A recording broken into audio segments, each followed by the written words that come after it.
I'm Dr. Elliot Adam from ElliotOracle.com. I'm also the author of the award-winning Fearless Tarot and Tarot in Love, Consulting the Cards in Matters of the Heart. Both books are published by Llewellyn Books. They're available online wherever books are sold.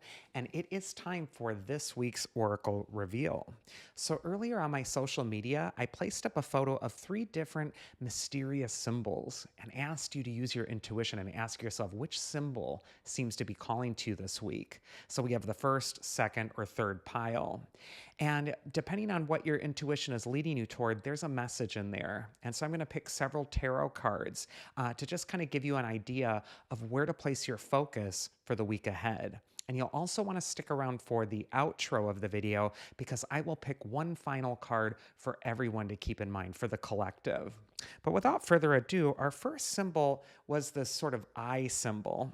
And these are magical spell cards by Lucy Cavendish. I just love them because they're really good about setting your intention for the week ahead.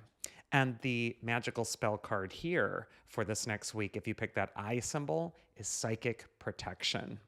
And this card says, "Around me now a shield of gold, protecting me strong and bold." So this could be an archetype or a symbol right now that you're attracted to because you need to protect your energy. You might need to know where the line is, where someone else ends and where you begin. And I feel boundaries from this card. This is a really great week for you to focus on those boundaries, but also to recognize that you don't need to invite in everybody's energy. You get to choose what you're going to allow into your space and what you're going to decide, no, I'm going to pass on that. I don't want that near me. Psychic protection can also indicate that this is a time for you to really have boundaries up with people who are draining, make you feel guilty, obligated, or those people, you're done interacting with them and you're just exhausted. This is a card that can come up to say that the intention this next week is on protecting your own energy. The first tarot card we're going to go into this next week is where is it best for you to place your focus for the week ahead? And we get the Angel of Temperance. Now, temperance is a card of moderation. If you look up temperance in the dictionary, it means nothing too much, moderation. And the Angel of Temperance is saying you're needing to really pay attention to your physical body, the reactions you're having to the people and situations that are around you, and you're needing to replenish yourself. We can see the angel here who's pouring the full cup of water into the empty cup. And this is a card that represents replenishing that which has been running on empty in your own life. Temperance can also indicate that this is a time for you to just be really mindful of where tension is gathering in your body, where you're feeling a little stress. Is the energy kind of rising into your shoulders and making you tight? Maybe it's time to just calmly relax them. The Angel of Temperance is one of the most healing cards on the tarot. And the best way that you can psychically protect yourself this next week is to replenish yourself. It's to know when enough is enough, when you're needing to take a step back and replenish that which has been running on empty in you. And I just kind of feel with these two symbols right next to each other, this could be a time where you're needing to be protective of your energy with people who drain you or they take more from you than they're actually giving. It might be a time for you to just put some healthy boundaries up so that you're not at the mercy of that sort of energy. The advice from your inner wisdom is the Wheel of Fortune this next week. And Wheel of Fortune, it's comprised of 2 different parts. The Wheel of Fortune is the rim of the wheel and the hub of the wheel. The rim of the wheel, with the figures that are rising and falling, represents the external world, other people, and situations that you don't have any control over. And you are going to be doomed to rise and fall on that wheel every time circumstances change if you're not centered. And so the message of the Wheel of Fortune is always find your center. That's the message of the Angel of Temperance as well. It's find your center. Find that place where you're in the eye of the storm. Detach from the drama. Know where that line is. And don't just kind of get whipped up into other people's drama or other people's issues. Really find your true north, find your center, find your home. I also feel with the Wheel of Fortune that there's a lot of changing, seemingly chaotic energies that might be going on around you. And although some of these opportunities present great opportunity for you, I do feel like it does feel as well unpredictable. It feels like you don't want to kind of like attach yourself too much to how something looks in the moment, because it can switch just like that. I kind of feel like this is a time for you to really moderate your energy and just not get activated, not get on that hamster wheel, that up and down energy, but really to find your center. And then the mythic archetype that's going to help you this next week is Hera. And Hera is the queen of the gods, the queen of the heavens and the earth. She's also the goddess of marriage, and she's also the goddess of traditions. And her card says, I fulfill a worthy role as friend or family member. I am safe and protected in my relationships. Well, Hera is a beautiful archetype to call upon for psychic protection, even with people who are your friends, your family, the people you really care about. Sometimes with this combination of cards, you could be dealing with people that you really care about, but where you can't completely solve everything for them. You can't make it all about, well, how do I serve you? Hera could indicate that you're needing to keep your own kingdom, your own space. She could also indicate that you're needing to keep in a place of sort of a regal bearing, and also authority or control over your sovereignty, over the space that you occupy. I just kind of feel like this is going to be an energy week where you might have some boundaries tested. And Hera could indicate that you really do set the tone. As the queen of the gods, she needs to take the lead. And so I kind of feel for you that this is a time for you to tell people no, tell people what the rules are of how to comport themselves with you, and tell them what you're willing to handle or not handle. I feel like you need to keep your regal bearing, keep your sense of being kind of like above it or separate from whatever external activations, triggers might be going on around you. But I also feel like these are really powerful inner cards. And I feel like all three of these cards are saying if you focus on your inner self, your inner life, if you focus on replenishing that, if you really do align with your center, you're going to be able to ride all of these transitions that are going on around you, and you're not going to get so swept up into them, and they won't feel as personal. But I feel boundaries from these cards as well. You're needing to have healthy boundaries so you can tend to yourself. So that is the first symbol.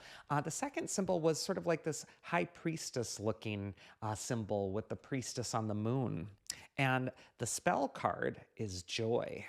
And the card says, as I do will, so mote it be. Let joy and light radiate from me.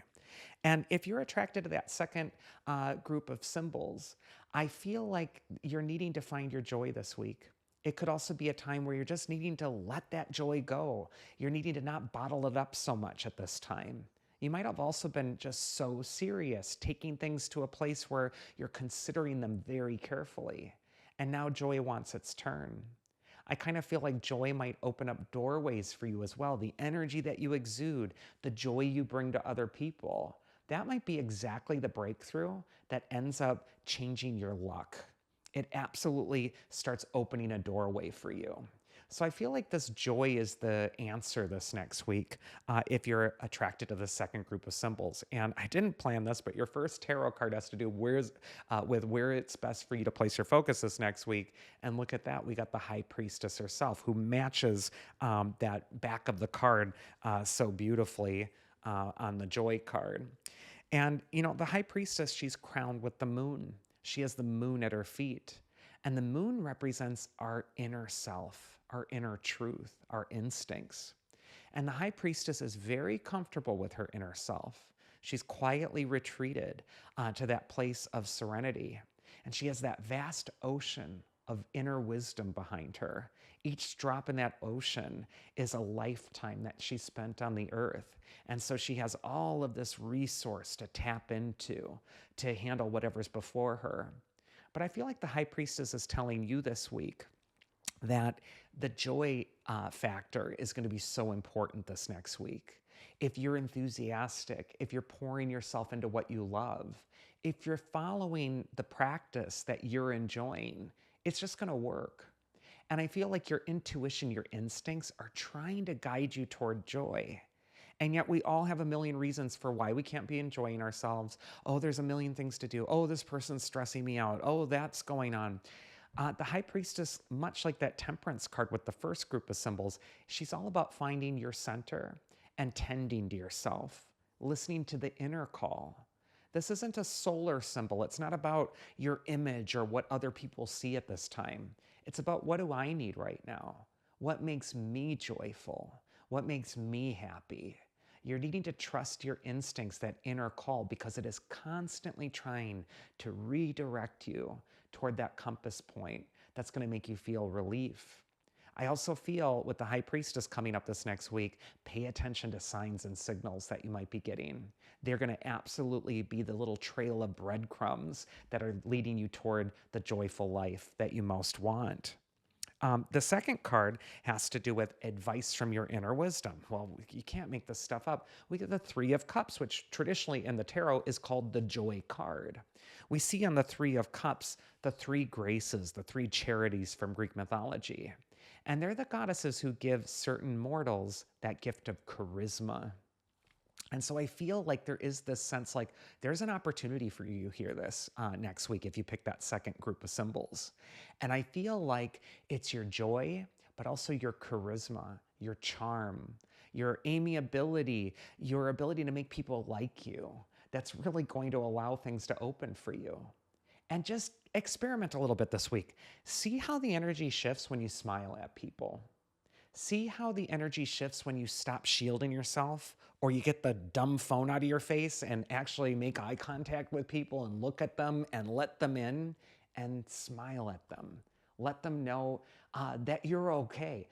9 times out of 10, they're going to smile back at you. And I just kind of feel like there is this sense that you're needing to just reach out, make connections, shift the energy around you with your positivity, because it will absolutely shift your luck. You will see that you're striking up a conversation with a stranger, and then suddenly you find that you have something in common, and then that leads to something where they have this opportunity and you didn't even know about that before. Or maybe you make a new friend, or maybe they have a connection, or maybe it was just a lovely day that you feel good about yourself because you made this person feel better, and that's lifting the vibe for you, and that makes your next interaction really great. That's how this magic works. And so I kind of feel with the Three of Cups, it really is saying, bring it to that higher elevation. Be aligned with your joy. And that will absolutely help other people find their joy as well. And then the next card we're going to go into is going to be the mythic archetype that's going to help you this next week. And we get Arete.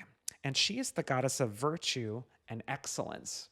And in ancient Greek, arete means excellence. It means your best self.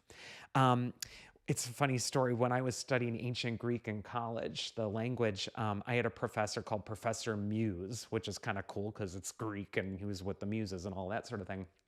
But he said, if we wanted to understand what arete meant, it means badass. So in Greek, arete is like, be the most badass you can be. And so if you're attracted to this, second pile, this could be a week where you are stepping into your A game. You're bringing out your best with other people. When we're at our best, we're in a joyful place. We make those connections. We make others feel at ease and calm and good. Arete says, I give the best of myself in everything that I do. And I just kind of feel like that is the message for this second priestess pile. It is that you're needing to be your best. You're needing to be at your A game. You're needing to elevate the energy because opportunities are swirling around you. And if you're bringing that joy to your interactions, these little serendipitous connections are going to work themselves out. And then the final symbol we have is the septagram.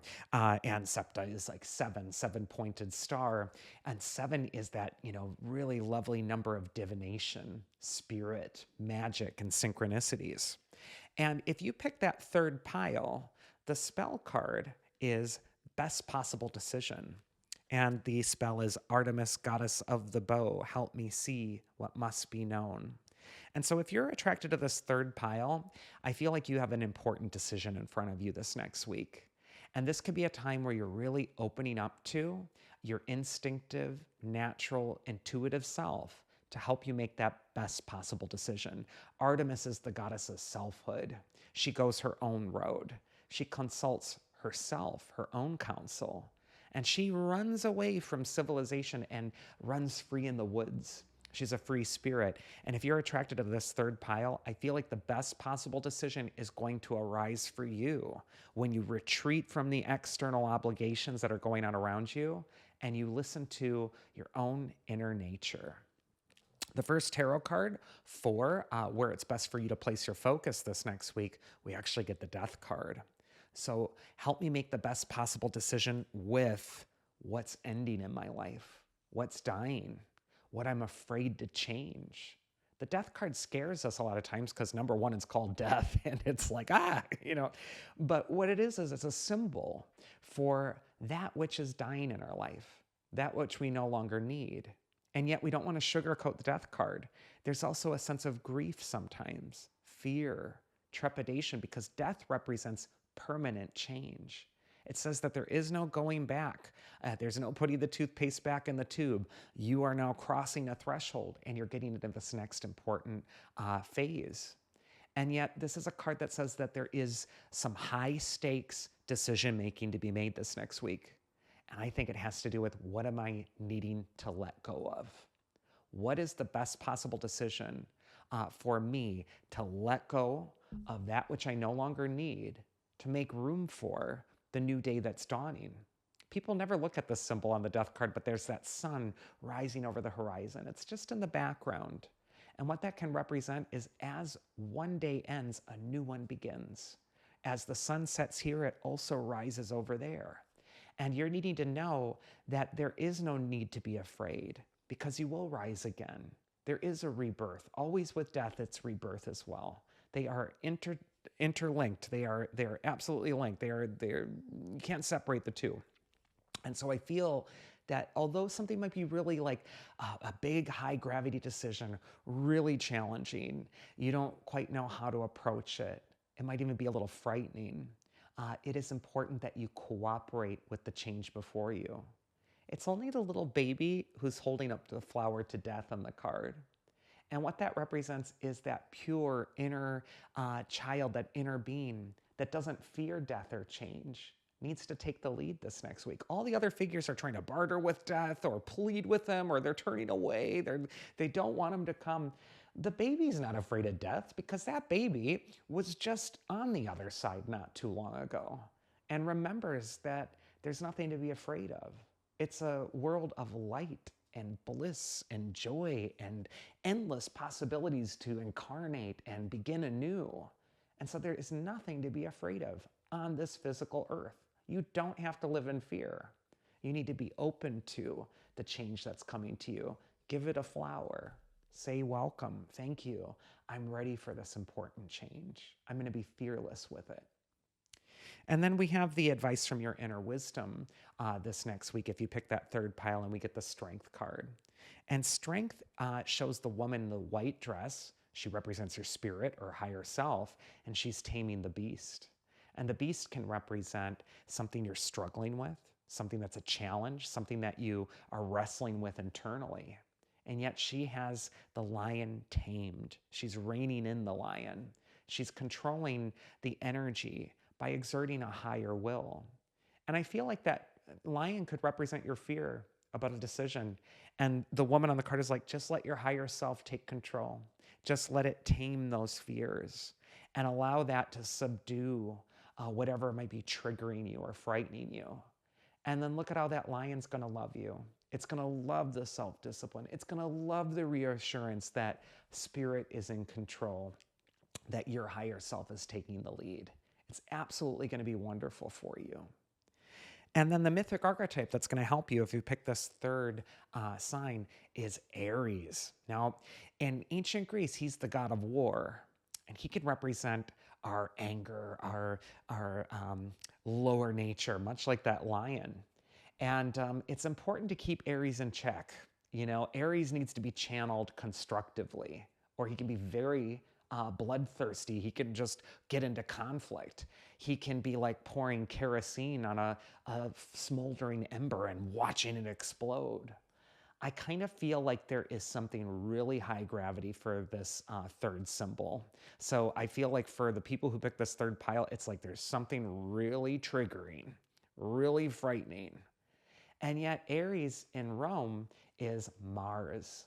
And Mars is the planet of action, the god of action, initiative. It's where our life force gets expressed in the most constructive way. And it's also a passion. It could be that you're needing to be courageous and to go toward your passion. And it's funny because, in the myths, Aries is not such a good guy. His card says, I follow the path of my passion and sweep aside all obstacles. But in the myths, he's often bloodthirsty and all this sort of thing, except for this old Homeric hymn to Aries. And in it, the person is praying to Aries and saying, please give me courage. Please drive away bitter cowardice from my spirit. Let that planet's red planet light come down upon me like a beaming star and stir within me the courage to handle what's before me. And I feel for you. This is a week where you have to be courageous. And yet the courageous one on the death card, it's the child. I feel like you're needing to align with that pure, higher self, inner innocent energy that trusts. The best possible decision for you this next week is going to be to trust. Trust what needs to change. And I have one final tarot card for the collective this next week. But before I get into that, I have to do a quick housekeeping. So if you like my YouTube channel and you watch my videos, please do like, share, subscribe, all that good stuff. And also think about hitting that hype button because it lets YouTube know that you value a fearless tarot community. And then also, if you like my style of reading, I'd love to read your cards. And you can book a one-on-one tarot session with me at elliotoracle.com. I got gift certificates available there, and I also have email readings that go right to your inbox. So do check that out if you're wanting to take your tarot to the next level. And now, with that out of the way, let's go into our final card, which is for everybody this next week. And interestingly, we get the Five of Pentacles. Now, the Five of Pentacles has been called the poverty card in the tarot. And what it can indicate is a lack, a fear. And yet poverty for me, it's less about a dollar amount, and it's more about how one feels. It's more about what you feel you're worth. And I feel for all three symbols, no matter what symbol you pick this next week, I think it's so important that you're not